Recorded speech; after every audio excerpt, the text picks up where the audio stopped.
Welcome to Thriver TV, the place to break free from narcissistic abuse with quantum tools and understandings. Most of us have believed that the narcissist coming into our life was senseless and completely and horribly wrong.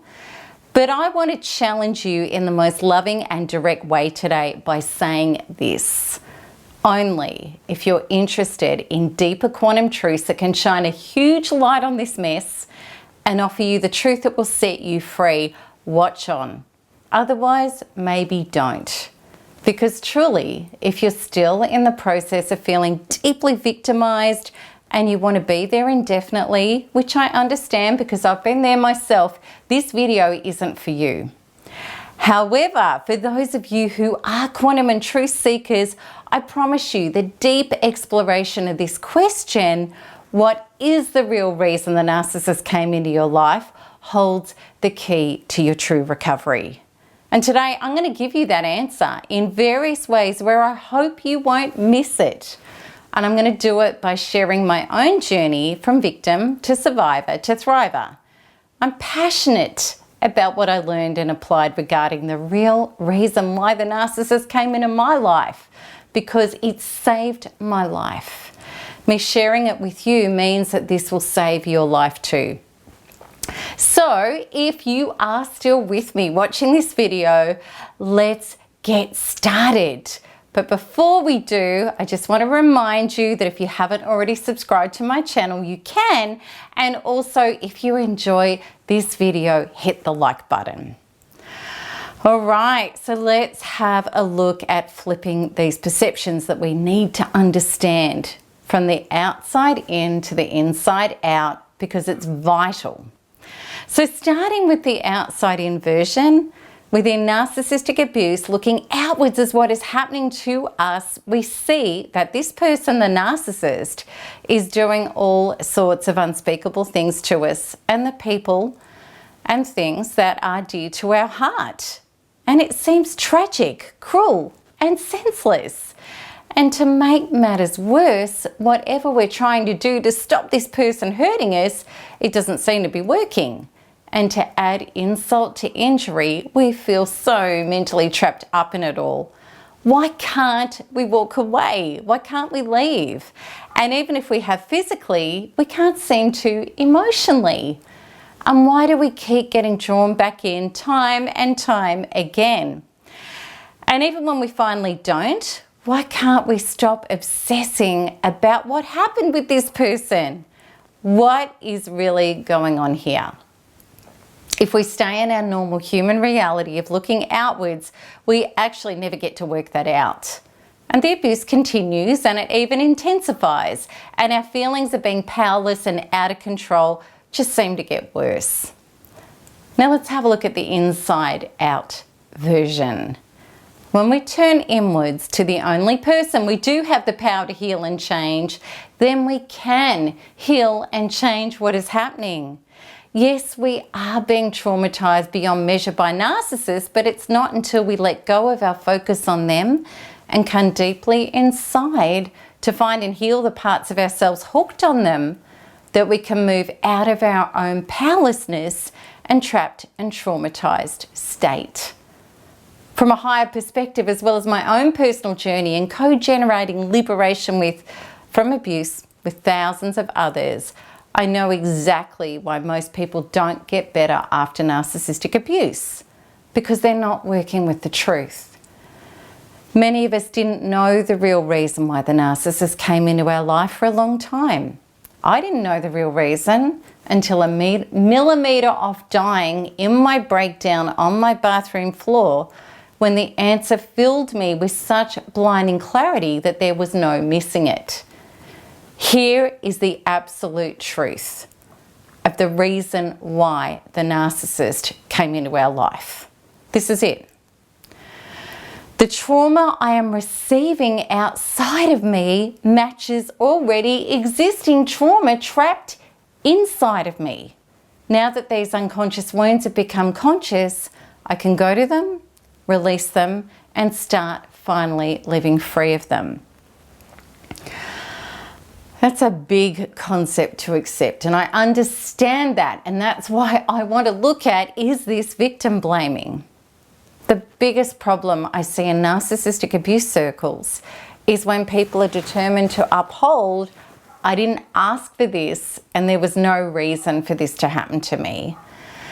My recent video about peptide addiction explains the results of this thinking, which has dire and far-reaching negative results. I understand this thinking. I used to be vehemently attached to it, and sadly it nearly killed me.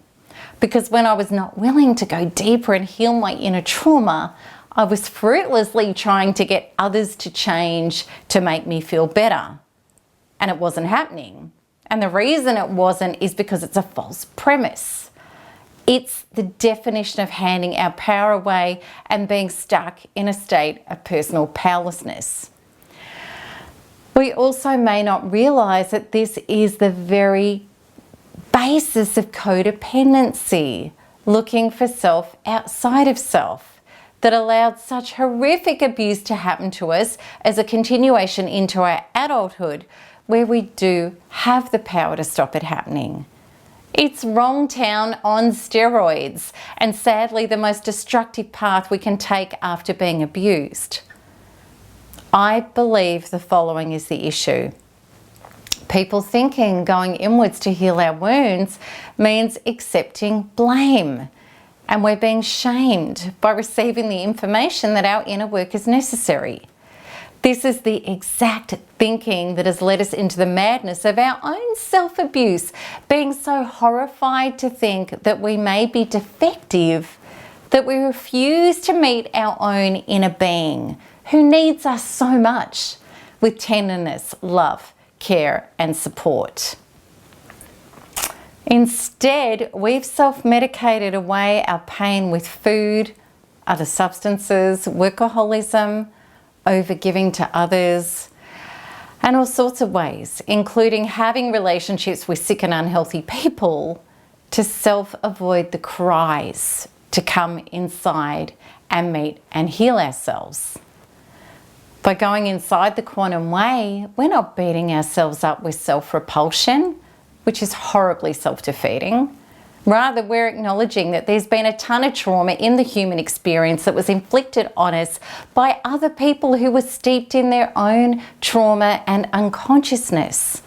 And like a virus, this unseen force wedged in our inner identity is leading us into more of these situations that continue to hurt us. I can assure you I've lived both ways, asleep to this fact and awake to it. As the victim thinking, there was absolutely no reason at all for a narcissist to come into my life and smash me so hard. I wasn't getting the healing and evolution gift of freeing myself and future generations from ongoing generational trauma. And the smashing continued. When I woke up and realized that there was a great deal of inherited abuse trauma, as well as many childhood knots for me to unwind, which had all accumulated to toxic overload, hence experiencing narcissistic abuse. Then finally, I turned inwards and started meeting and releasing and reprogramming these inner traumas. Soon afterwards, I started to get well and free in ways that exceeded my wildest dreams, which was a miracle, considering I was told that there was no way back to heal from my trauma conditions. So what deeper truths are narcissists showing us? Narcissists enter our lives pretending to be the answer to what we need to heal within us, that we may not even be aware of yet, and then cease the faux support and start to smash these exact parts, making the pain so horrific that the unconscious parts become fully conscious.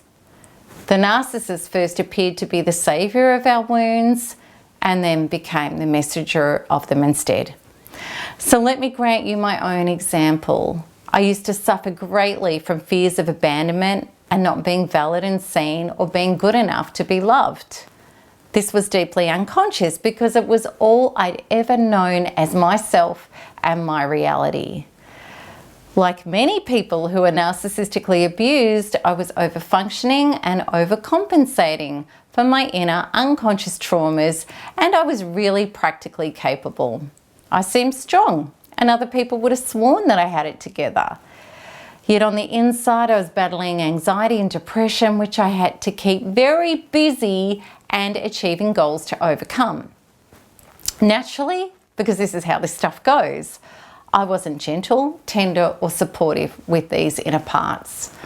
Rather, I was constantly self-abandoning my inner pain, not making my feelings important at all, and being incredibly self-critical and demanding of myself. And again, this was my version of normal, being the only way that I'd ever known to be with myself, and it was exactly what people in my life had always modeled to me as well. It wasn't until narcissistic abuse that these parts that I've been surviving and covering over came screaming to the forefront.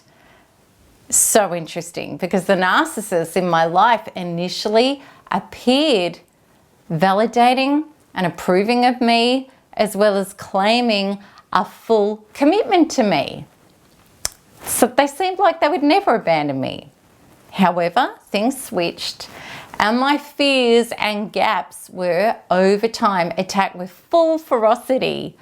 I was rapidly and cruelly abandoned and invalidated and accused of being a horrible person regularly. My story is your story, because in this way, our stories are all pretty much identical. We see the narcissist as the answer to our wounds, often unconsciously. We're not even realizing it. Hence the powerful, unexplainable logically, bond to them. Yet their message to us is to find and heal these wounds within ourselves. When we awaken and we get very self-honest, this is how we know there are parts of ourselves which are unhealed. We're still sticking around and frantically trying to make the narcissist think and do it differently.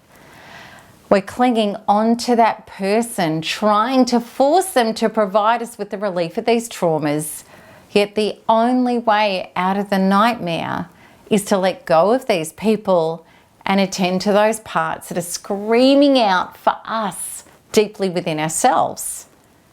If we were a whole and healed source to ourselves, it becomes a clear-cut thing. We say, I don't agree with your warped version of me, your skewed version of me, and I have no need to try to change you to have a great version of myself. Goodbye. See you later.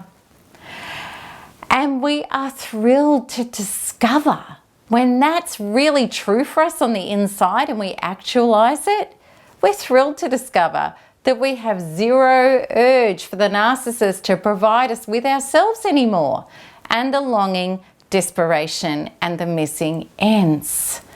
As does the narcissist's power to hook you and hurt you.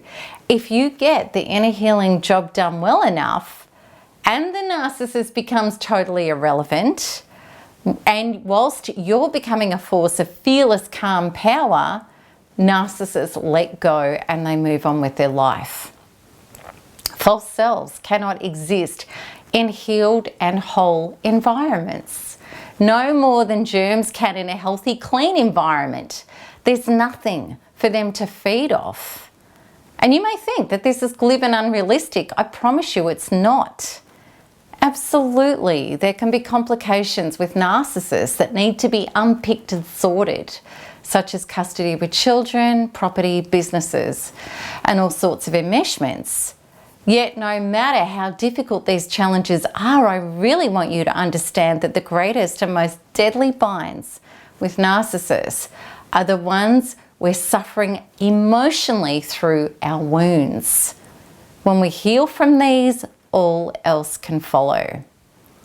Myself and thousands of others have granted the overwhelming evidence time and time again that when we use quantum tools such as NARP to find, release and heal what the narcissist brings up in us, then our soul contract with them is concluded. That's when the healing message, posing as a holocaust to get our attention, ends. The same happens with people with cancer. When individuals have gone inwards to discover what the cancer is calling them to heal and address that at a true causation level, then the cancer, due to having delivered the message, may suddenly and completely leave their experience. Narcissists, like serious illnesses, are relentless, and their incredible purpose as a false self is to not stop delivering the torture until we get the message. I dearly hope with all of my heart that you made it here with me to the end and that you are absorbing the message regarding the real reason why a narcissist came into your life. And if you do know it now, it's time to turn inwards, self-partner, and do the healing work to free yourself not just from the narcissist, but from every internal trauma and false belief that has been limiting your incredible true self in life. That's the work I live as a lifestyle for myself, and which I love assisting others with so that they too can claim their highest and best lives. If you are ready, with that in mind, to not just merely survive but truly thrive, join me in my 16-day free course where you will start shedding trauma and coming home to you. And you can connect to this right away by clicking the link at the top right of this video. And if you like this video, please click the like button. And if you want to see more of my videos, subscribe so that you can be notified as soon as each new one is released. Also share it with your communities, people, friends, family who you know need this information so that we can help people awaken to these truths. And as always, I'd love to answer your comments and your questions below. So we know how it goes. This is what we have to do. We've got to keep smiling. We have to accept this stuff, keep healing it, and then we're going to keep thriving because there's nothing else to do. Lots of love. Bye-bye.